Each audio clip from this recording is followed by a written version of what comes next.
from the studios of Postscript Media and Canary Media. I'm Shayle Khan, and this is Catalyst.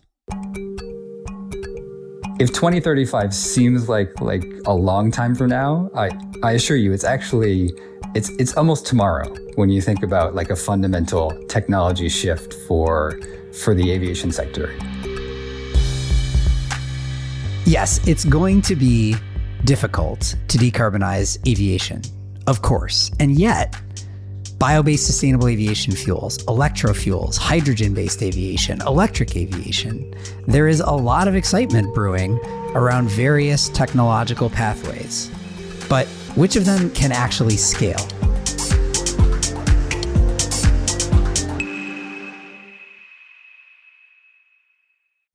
Let's face it, environmental news is often very depressing. That's why we focus on solutions on this podcast. But still, the climate crisis looms large. Rising temperatures, mounting pollution, environmental degradation, they're all warping the planet. And for a lot of species, including us, things don't always look so great. But the story doesn't end there.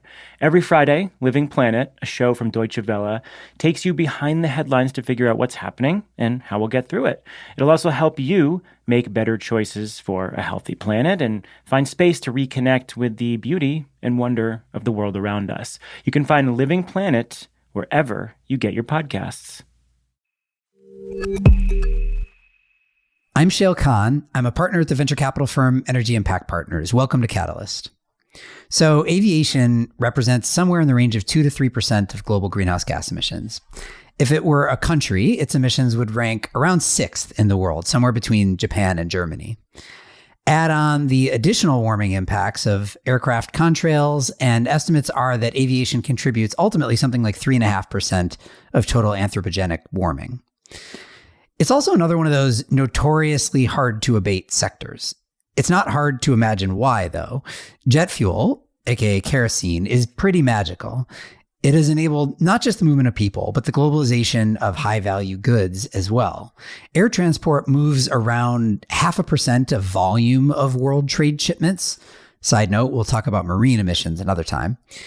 But despite 0.5% of volume, it moves around 35% of goods as measured by economic value. So it's incredibly valuable. Nevertheless, we need to decarbonize it. And as is true in a number of other hard-to-abate sectors, there are multiple competing pathways to decarbonize.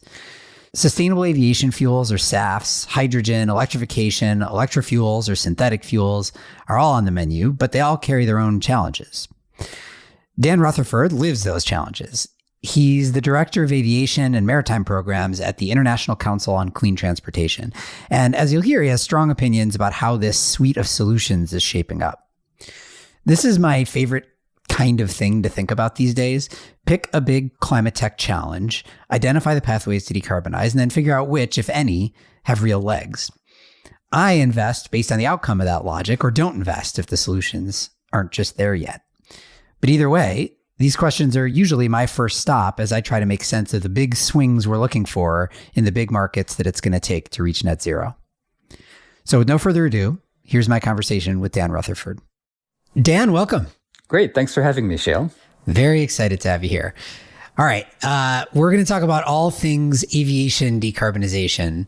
Let's start with the state of affairs today. So kind of walk me through aviation's contribution to greenhouse gas emissions and other emissions. And then let's talk a little bit about the economics of the aviation industry, because I think that'll come back as we start to talk about decarbonization. Yep. Happy to. So aviation is kind of a tricky issue here. The emissions can either look really large or reasonably small, depending upon how you normalize it. But just to give you a few different figures, airlines emitted about 900 million tons of CO2 or carbon dioxide in 2019. So if aviation was considered as a country, it would be about the 6th largest emitter. So a little bit larger than Germany, somewhat smaller than Japan. Globally, that would be about 2.4% of anthropogenic carbon dioxide. But it doesn't account for the climate impact of co-pollutants. So when you burn a gallon of jet fuel at elevation, it has a larger climate impact than if you burn it, say, on the road, because you're also emitting things like nitrogen oxides and black carbon and water vapor. So if you look at the total climate impact of flying, it's about 3 times larger than carbon dioxide alone. And if you put together all of the math, it would be about 3.5% of the total radiative forcing from anthropogenic emissions. But that's on a societal level. If you look at individual flyers, it can be very different. So half of the United States doesn't fly in any given year, and about 90% of the world doesn't get on a plane in any given year. So if you are a frequent flyer, flying is a much larger part of your overall carbon footprint, generally 20% or higher. Right. Okay. But even from the global perspective, setting aside, the contribution to my personal carbon footprint, which is admittedly and embarrassingly high, at least in normal times, it's still a significant number. Like, how does the aviation's contribution to global warming compare to other modes of transportation? Like, it's up there with light duty passenger vehicles, right? It's not quite that large. If you look only at CO2, it's about 12% of the transportation inventory. But again, that's not accounting for these other pollutants. And comparing directly of cars versus planes gets tricky on a number of levels. So it's not the largest source, but it is one of the fastest growing sources. And by some accounts, overall emissions could triple by mid-century unless additional action is taken to reduce the pollution. All right, so we're going to talk about that additional action, and that'll be most of our conversation. But before we do, let's talk about just the state of the aviation industry and the airline industry. How are they doing as businesses these days? Are they well positioned? I mean, one of the things that we've seen in a lot of other sectors is like booming, growing businesses that have a lot of profits can spend a lot of money on decarbonization. Why is it that Stripe and Shopify and Microsoft are the ones buying all the carbon removal credits? It's because they can afford to. So what is the situation with airlines these days? Well, the airlines are really regrouping right now after the COVID-19 traffic downturn. So something that's been really fascinating is just over the past 2 years, how the overall posture of the airlines has changed relative to climate change. So if we go back to late 2019, there was a bunch of energy around this issue. You'll recall that Greta Thunberg went by catamaran to the UN General Assembly meeting. I was actually in Montreal in October of 2019, and Greta led a demonstration of 500,000 Canadians in the streets of Montreal, literally walked right past the front of the UN agency that regulates aviation emissions. And at that time, there's kind of a feeling like there was going to be a sea change on, aviation and climate change. And then COVID hit, and the business models went crazy. A lot of airlines were literally on the brink of bankruptcy last year. And so climate change sort of slipped to the background. And now it's roaring back as traffic has recovered and the economic conditions of airlines have improved. So it's a really interesting time right now. We are starting to see the airlines come out with more net zero commitments looking out. We're also starting to see some really interesting short and midterm commitments, either on emission reductions or for the use of sustainable aviation fuels, for example. Airbus is looking very seriously at hydrogen fuel designs, which is something that we're researching at the moment. And we're seeing a number of startups, especially in the electric aircraft space, that are starting to develop products. So it's quite interesting. And I would say there's a larger diversity of action right now than I've ever seen.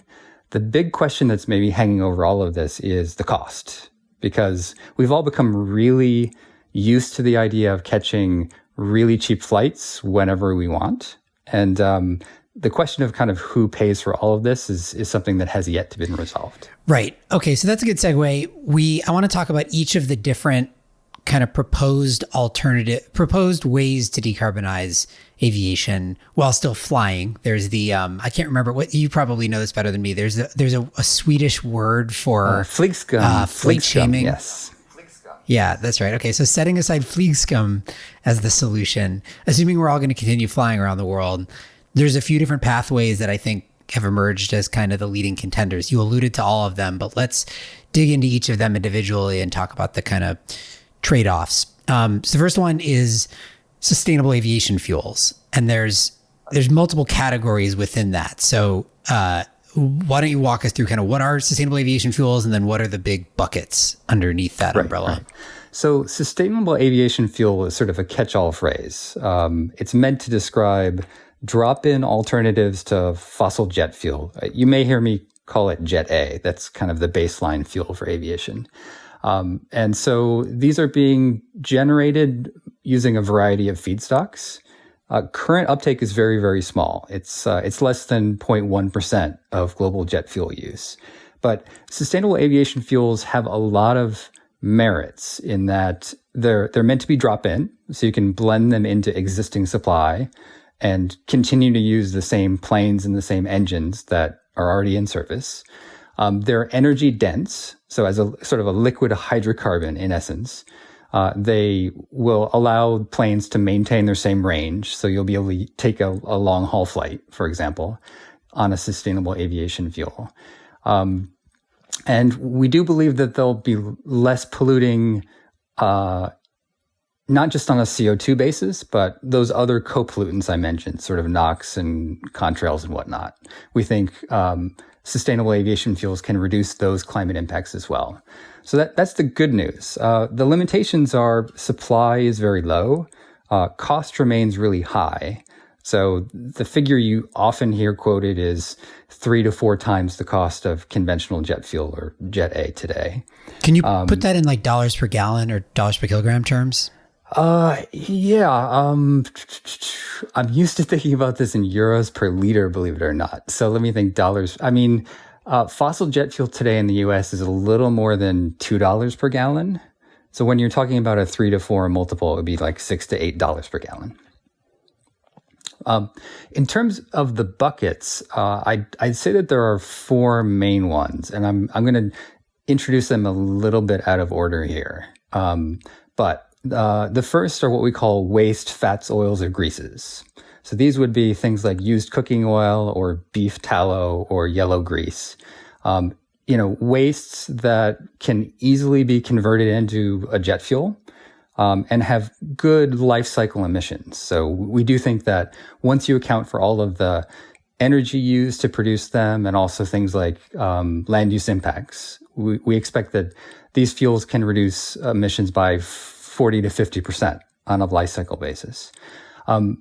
Those are the cheapest and the most available today, but the supply is relatively limited.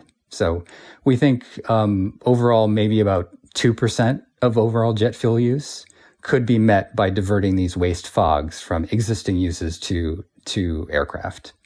So that's one bucket. Second bucket are what we call advanced biofuels. So those would be things like cellulosic fuels or municipal solid wastes. And there's even some technology that can convert exhaust gases from steel plants into first an alcohol and then a jet fuel.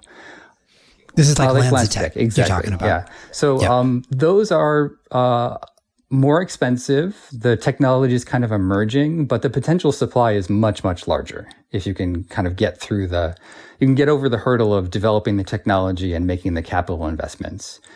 Those fuels can provide even larger reductions, something on the order of like an 80% reduction in life cycle greenhouse gases. So that's bucket 2. Sorry, I'm picturing this like we're like going up a scale here where from easiest, most available and cheapest, relatively speaking, to now sort of stage 2 you're describing as more available, larger potential supply, larger greenhouse gas impact, but more expensive. Exactly. And that's why I'll go to 3, which are electrofuels or synthetic fuels. And that is the basic idea is that you capture carbon from some source, either directly from the air or from a point source like a landfill, and then you generate hydrogen from renewable electricity, either wind or solar, plus an electrolyzer, and then you synthesize a jet fuel out of that. So that's variety of names, e-fuels, synfuels, e-kerosene. That is an emerging technology. We just, actually, there was a plant that opened up in Germany recently that is now producing e-fuels for the first time. Huge potential supply, also quite expensive. So the cost figure that they released was €5 per liter, which is roughly 10 times the cost of jet fuel in Europe today. So that's bucket 3, a little bit more long-term, larger potential reductions, up to like 99% reductions, essentially a near zero fuel. And essentially limitless supply, right? Exactly. I mean, in theory, right? You have, if you're using direct air capture to get your CO2, we've got plenty of CO2 in the atmosphere, unfortunately. And if hydrogen is your other input, we can produce basically as much hydrogen as we want by just using renewable electricity and water. So supply is not your constraint, cost is your constraint. Exactly. There are some complications near term though, because obviously there are limits on the supply of, well, both direct air capture carbon and renewable electricity today.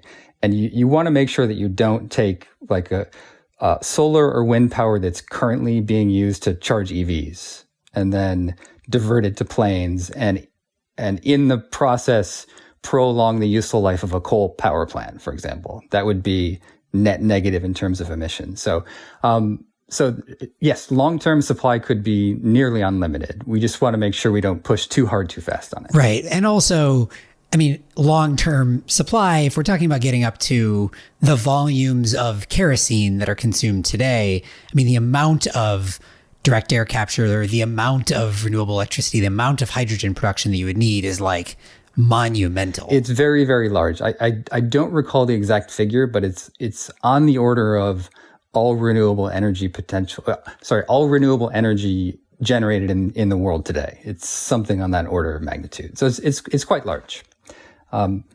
That's bucket 3. Bucket 4 is actually, I'm reversing myself now. This is actually the cheapest possible fuel, but the one that is most problematic in terms of potential emissions. And these are crop-based biofuels. So it is possible to use soy or corn or worst case scenario, palm as a feedstock to generate sustainable aviation fuels. That is generally considered a rather bad idea, just because anytime that you create a fuel that competes with food, you open up the possibility that you indirectly trigger deforestation in the tropics. And as a result, you can actually produce sustainable aviation fuels that, on a life cycle basis, emit more carbon dioxide than the base jet fuel. So that's kind of my 4th bucket of, I hope we don't go there. And there are some policies that unfortunately could push us in that direction if we adopt them.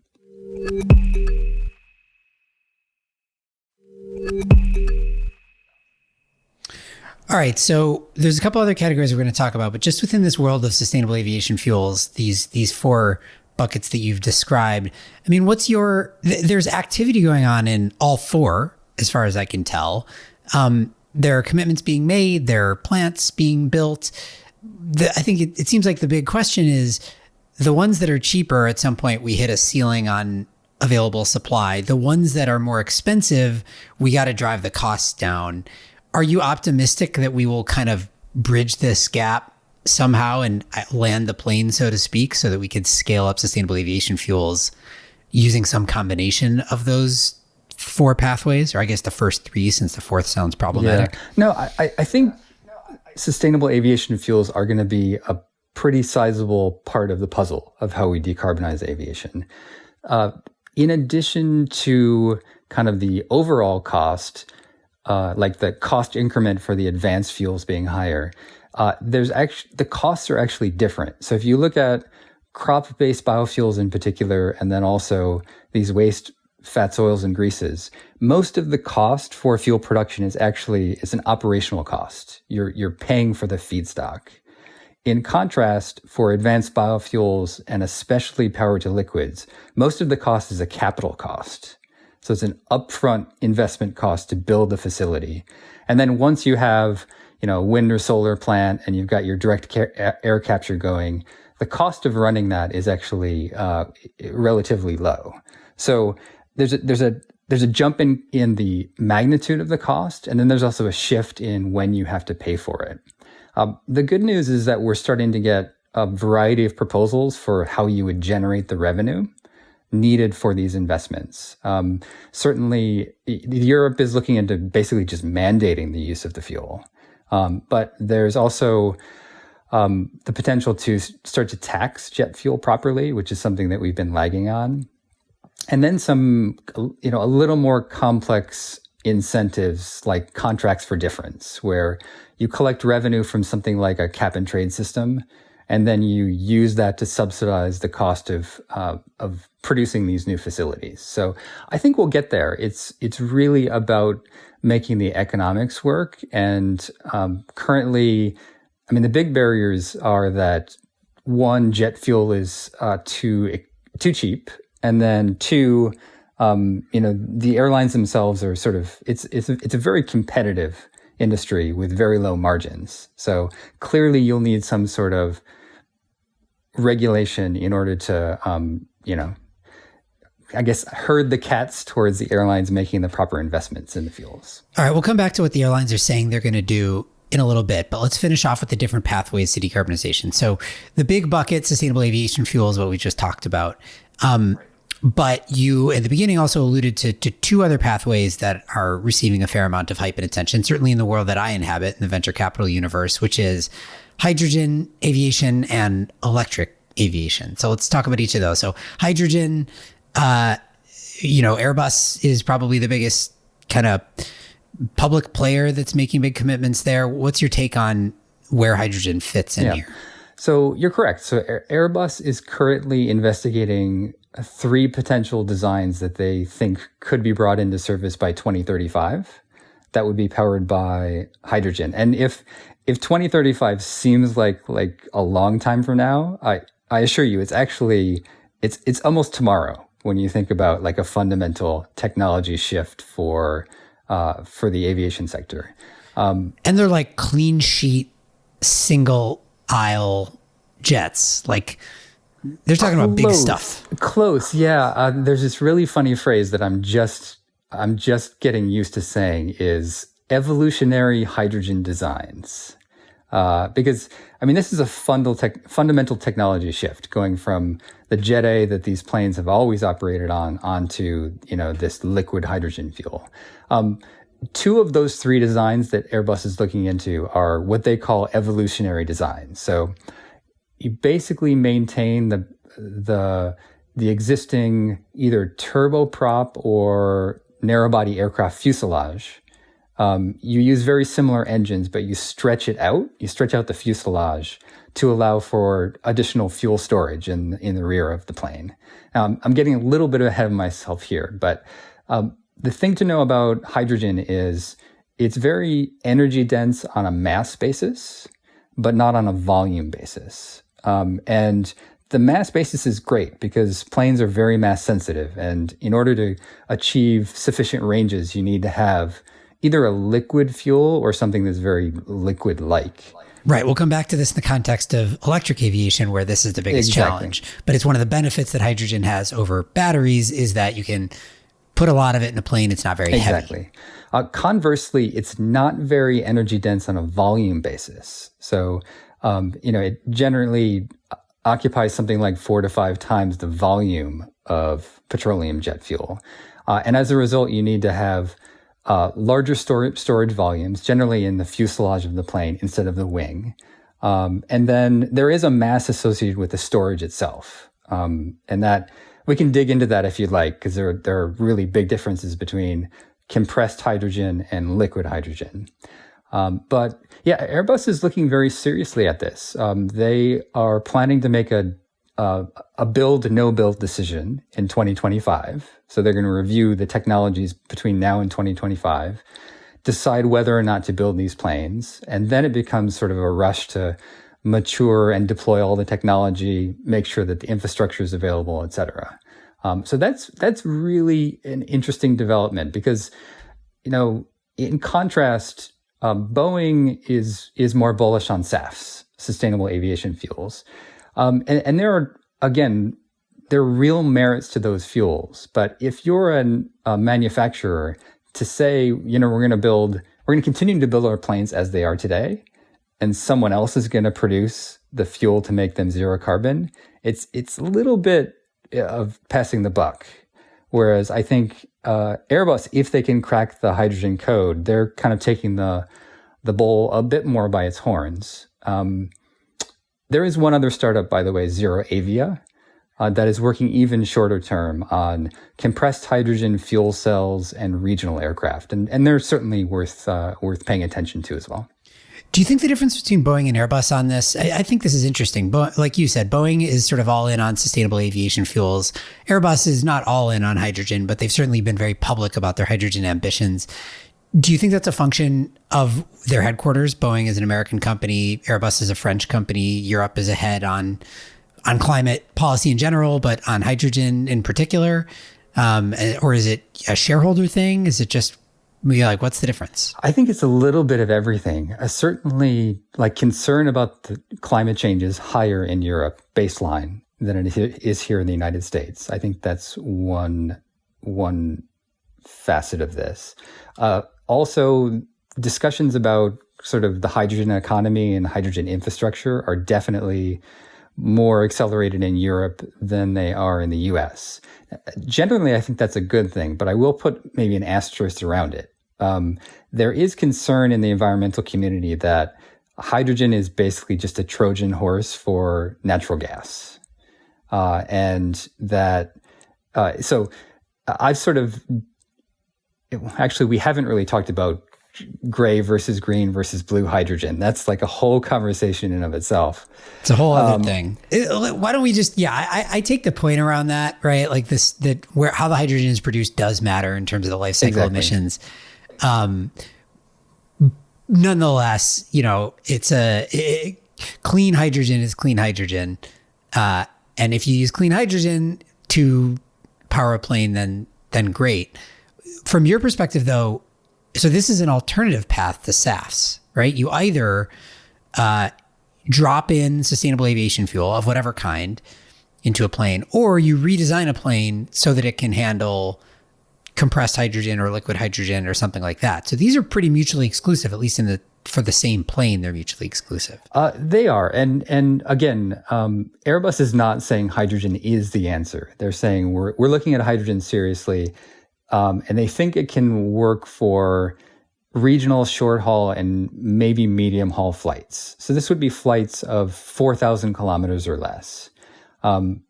That's a big chunk of the overall inventory, right? That's about 2/3 of overall CO2 emissions from aviation occur at 4,000 kilometers or less. So it's a big chunk of the inventory.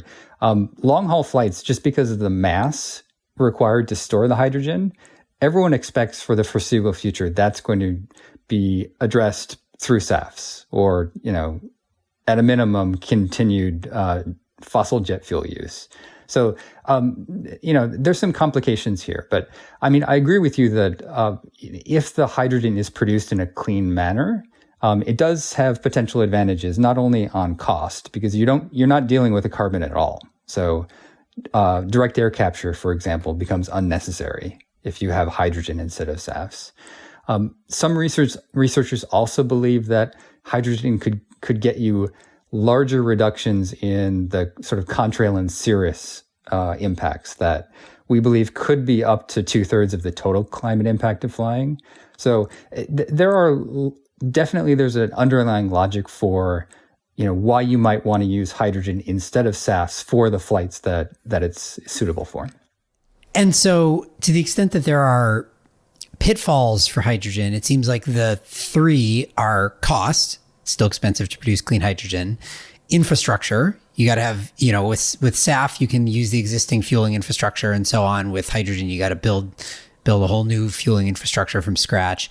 And then this energy density by volume issue, which means you need to have big storage tanks, which can remove room on the plane for revenue, customers, cargo, whatever it might be. Right. I mean, there is the safety question. By all accounts, hydrogen is not a lot of people think about Hindenburg, right? Like that's the first thing you think of when you say aviation and hydrogen. By all accounts, hydrogen itself is not more dangerous than jet fuel. It's just different. And so you're going to need to have, new standards, new regulations for how to, handle the fuel, how to fuel at the airport, et cetera. You don't want to ignore the complexity there. But definitely those three barriers, the cost, infrastructure, and volume are relevant. From a design perspective, we've been, I would say, pleasantly surprised on the volume issue. Like we're actually modeling this right now and trying to figure out sort of how much mass is needed on an aircraft in order for it to operate off hydrogen. Where would you where would you store it? There are some interesting complexities in that currently most of the fuel on an aircraft is stored in the wing, which is located near the center of the aircraft. So as you burn it through a flight, the center of gravity of the plane doesn't change very much. But if you move to a hydrogen design and you put the fuel tank in the back of the plane, as you burn the fuel over the course of an operation, you do have some changes in the center of gravity of the plane. But based upon our initial modeling, these all look to be pretty resolvable if Airbus goes this route. Okay, so sustainable aviation fuels, category 1, category 2, hydrogen, category 3, electrification, battery-powered planes.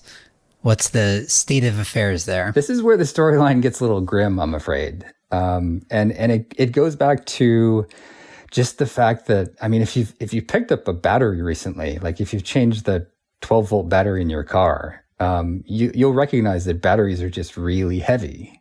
And that's something that is not a big issue for cars, for example, but it's a huge issue for aircraft. And we actually have to deal with it on a couple of different levels. First of all, there's the fact that the fuel itself is much, much heavier. So the battery is, 40, 50 times less energy dense on a mass basis than the jet fuel. But the battery also stays with the plane the entire length of the operation. One of the nice things about jet fuel is as you fly, you burn it off and you get rid of that mass over the course of a flight. The battery is with you when you take off, it's with you when you land. And so there's a mass penalty of the battery throughout the entire flight. So, there's a fair amount of bullishness, I think, right now about electrification. But by our analysis, it's really a market for commuter flights and for flights of, 300 kilometers or less, for the foreseeable future, just because of the underlying mass penalties of the technology. Right. So displacing like turboprops, 6-seaters, 3-seaters, 10-seaters, but not single aisle jets anytime soon. Up to 19 seats probably is reasonable. And again, 300 kilometers range seems reasonable. Like it's really complicated. Like one thing we are modeling out right now is reserves. Like when you don't land a plane empty, you have to have a variety of reserves for safety reasons. And typically there's a reserve for holding time over an airport. There's a reserve for diverting to another airport if you can't land at it. And then there's like, on top of that, just like 10% extra reserve or 5% extra reserve. Just getting the reserves to make a reasonably long flight for electric aircraft is super tough because you're just carrying that fuel the entire time of the trip. I think electrification of aviation advocates would respond with the sort of trajectory of battery technology, right? And the fact that there is so much improvement both on cost and on energy density that we are seeing in batteries today, driven in part by electric vehicles, but some of which could be applied here. Do you see a pathway where that changes as batteries get better, or is there something fundamental that's just tough to overcome? No, the ranges will increase. But there are a number of unique kind of requirements for aircraft, just in terms of, in terms of cooling and packaging and certification allowances, because this is a very, very safe industry with almost zero tolerance for accidents. So, I mean, you'll definitely see incremental improvements. The question is whether those will be significant enough to break through any of these hard constraints. I will say that we haven't dug deep yet into things like distributed propulsion, which is a technology where instead of having a couple big engines or props, that you have a number of small props throughout the wing, and those can give you additional efficiencies. So I will never say never, but the flight physics are really punishing for electric aircraft. All right, so to put you on the spot, if you're betting, let's just say, I don't know, 2030 and 2040, which of these pathways has sort of done the most to decarbonize aviation? What do you think wins? And I wonder whether the answer changes over those two timeframes. I think it would. I should caveat this. My background is actually in environmental engineering, and a lot of my research to date has been not about zero emission technologies, but about fuel efficiency and fuel efficiency improvements. And I often get critiqued as being like way too negative about SAFs, in part because there's been so much optimism about them over the past decade that has not come to fruition because of the economics and the supply constraints. In the course of the past 10 years, fuel efficiency has been the major driver. Like, that is what has been reducing emissions over time. We're going to pivot into the future where SAFs become more important, especially after 2025. Hydrogen could become significant after 2035. And then we'll have electric aircraft kind of in a few regional niche markets, I mean, as soon as 2025. But I mean, I would say, 2030, SAFs definitely. 2040, I would also say SAFs. 2050, it may shift to hydrogen. We'll just have to see how the economics work out. And, we've got a number of new technologies that are competing here, right? We've got direct air capture, we've got carbon capture, we've got renewable energy. And then overlaying this, there's the non-CO2 climate question, which, we don't know the answer yet. All right. So we've talked about all the different fuel pathways. I mean, we should also at least briefly talk about the sort of consumer facing stuff that you're starting to see happen. Google Flights now, if you search a flight, tells you the expected emissions from your trip on that flight. And, you could make a decision based on a route or a seat that should have less emissions. There's, similar things from Kayak and other places like that.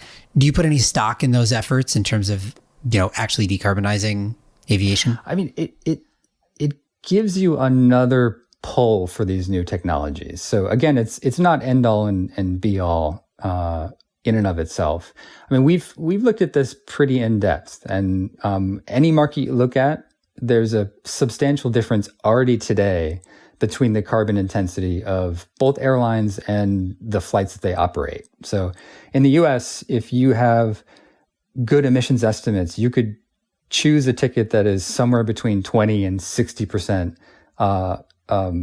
less carbon intensive for flights within the United States. So it is significant today. And as you start to introduce SAFs or hydrogen or electric aircraft, that's an additional lever that you could put into the model. So I think it's really positive that Google and Kayak and others are starting to provide this data. There are definitely gaps. The data can be spotty. We need to work more on standardizing both the estimates and then also how they're displayed for the consumer. And then finally, this non-CO2 climate impact overlay is a tricky one. But I think it's definitely something to keep your eye on and something that I hope is refined and expanded as we go forward. So we've talked about Boeing and Airbus already, but we haven't really talked about the airlines and the airline industry. What is their level of commitment here, do you think, and to what? Right. So this is changing quickly. A number of first airlines, then airline groups, and now sort of the Global Trade Association have come out in favor of net zero emissions by 2050. So that's a really high goal to hit. And just to put this in context, airlines globally first made a climate commitment back in 2009, and it was to have carbon neutral growth from 2020 and then to reduce emissions by half in 2050 based upon a 2005 baseline. If you look what happened after that goal was announced, emissions actually increased faster in the decade after they announced the goal than in the decade before it. So that goal that was first announced had literally no impact on the emissions trajectory and very little impact on the technologies. We'll see where this recent commitment goes.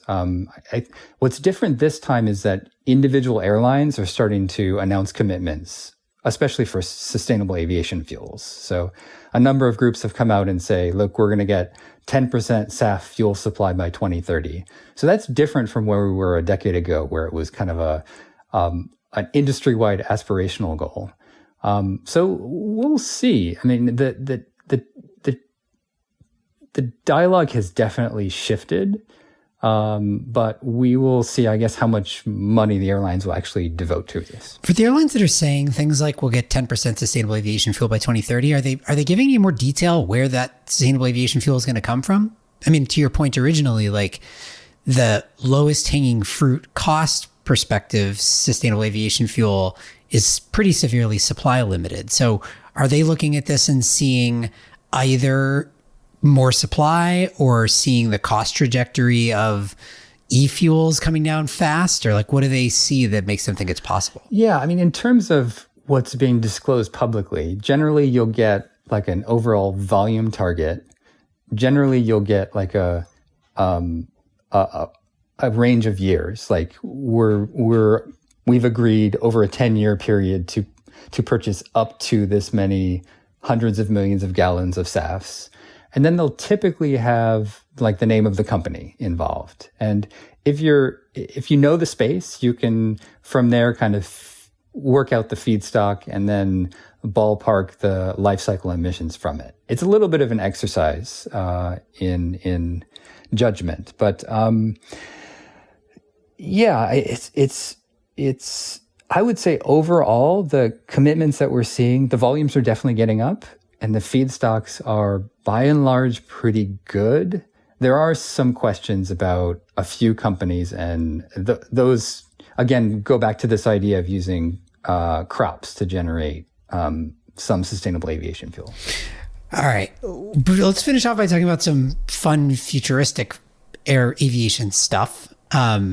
There is plenty of excitement out there around, I guess, two categories, like areas of next generation aviation. The first would be VTOLs, or specifically eVTOLs, so the flying air taxi kind of thing. Mm-hmm. Second category, supersonic aviation, making its triumphant return.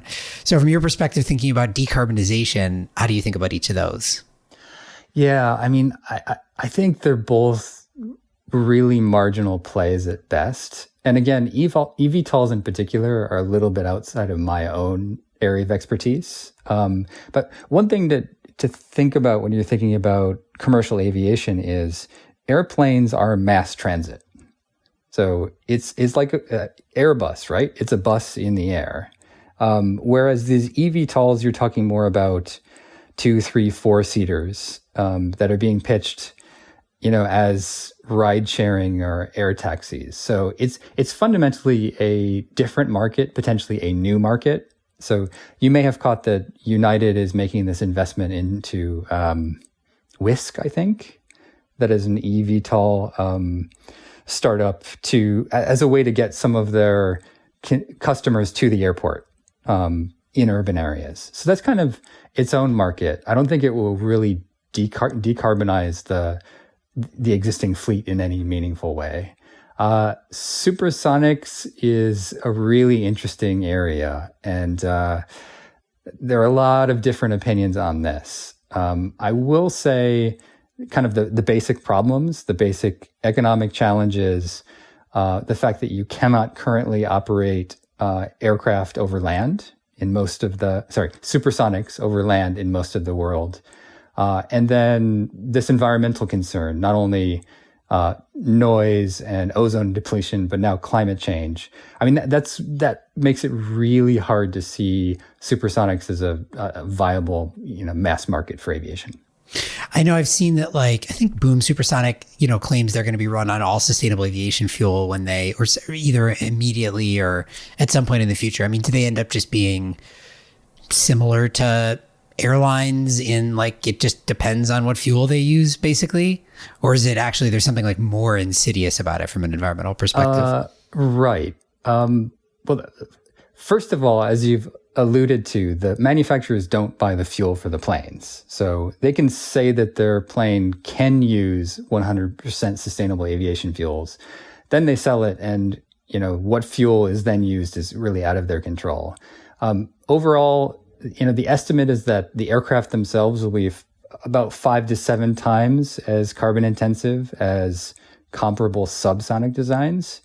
And when you combine that with the cost premium for SAFs, it's just really hard to see a profitable market for supersonics. So you've got 5 to 7 times the fuel burn times 3 to 4 times the fuel cost. It's hard to see the promise that they will operate on sustainable aviation fuels really come to pass in this very competitive market against more fuel efficient planes. All right, to close out, gun to your head, actually remind me again, what share of, you said at the beginning, it's 0.5% currently of aviation fuel is decarbonized somehow as sustainable aviation fuel? Oh, it's about half of 0.1%. It's about 0.05%. 0.05% today. Okay. So a decade from now, what do you think is a realistic expectation? Globally, a decade from now, 2 to 3%, I would say. And so that's 1 decade from now. 2050, when everybody is saying they need to get to net zero, that's 3 decades from now. So if we go from 0.05% to 2% this decade, is there any pathway to go from 2% to 100% over the following 2 decades? People have modeled this out, right? The airlines are saying something like 60 to 70% of mitigation in 2050 will come through aviation alternative fuels. I don't have insight into that on a facility basis. Again, I won't say it's impossible. The economics of renewable power are rapidly improving, and I would expect that we'll also see breakthroughs in direct air capture and probably hydrogen as well. So, I don't have a straight answer for that. It's not impossible. It's more about political will and also generating the capital needed for the investment. Dan, this was extremely illuminating for me. Thank you so much for being here. Yeah, thanks so much for having me.